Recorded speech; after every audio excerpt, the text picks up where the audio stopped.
Thank you, Mr. Speaker. My question is for the Minister of Municipal Affairs.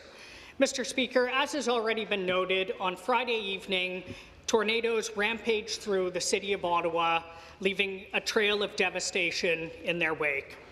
Thanks to the brave work of our first responders, we are blessed that no lives have been lost as a result of this.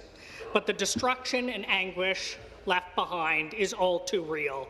In the communities of Dunrobin, Trendarlington, and Craig Henry, many people have found themselves without a home. Thousands across Ottawa remain without power.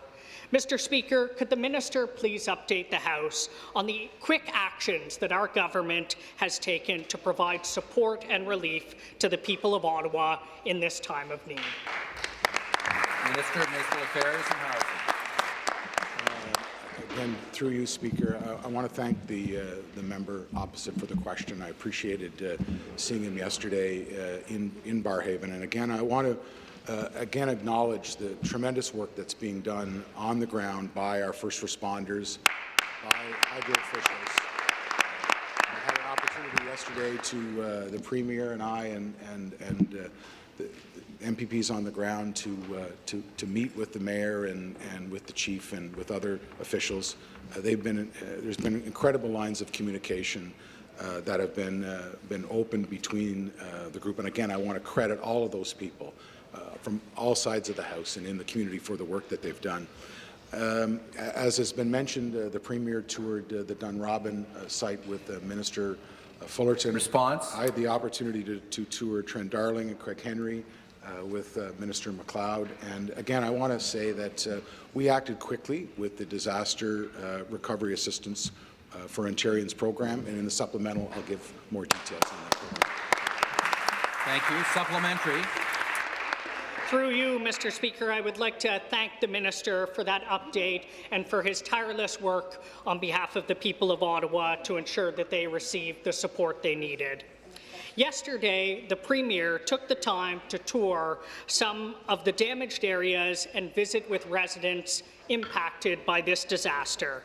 As he said at the time, it was truly inspiring to see the strength and resilience of our people in this time of crisis. I am proud of both my hometown and of my colleagues in this chamber and at City Hall who have stepped up and showed such tremendous leadership. I know that many families right now are concerned about the financial impacts of this disaster. Mr. Speaker, could the minister please update us on the rollout of the Ontario government's Recovery Assistance Program? Minister. Thanks again, Speaker. Thank you to the member. My ministry staff are working with Ottawa officials to identify the specific areas where the disaster recovery program will be activated. It's my expectation that those maps will be available today. The program helps individuals and small businesses recover by providing financial assistance for essential costs not covered by insurance. Examples include basic furnishings, appliances, and emergency costs. And as I said earlier, the two biggest complaints was that in the past the program wasn't activated early enough, and that it takes it used to take a long time to deal with these applications. I've committed that my ministry will maintain a strict customer service standard to get those applications turned around as fast as possible. More information can be found on my department's website, ontario.ca disaster assistance. And for those who would like to help, I encourage you to call the Red Cross and the Salvation Army that are accepting donations.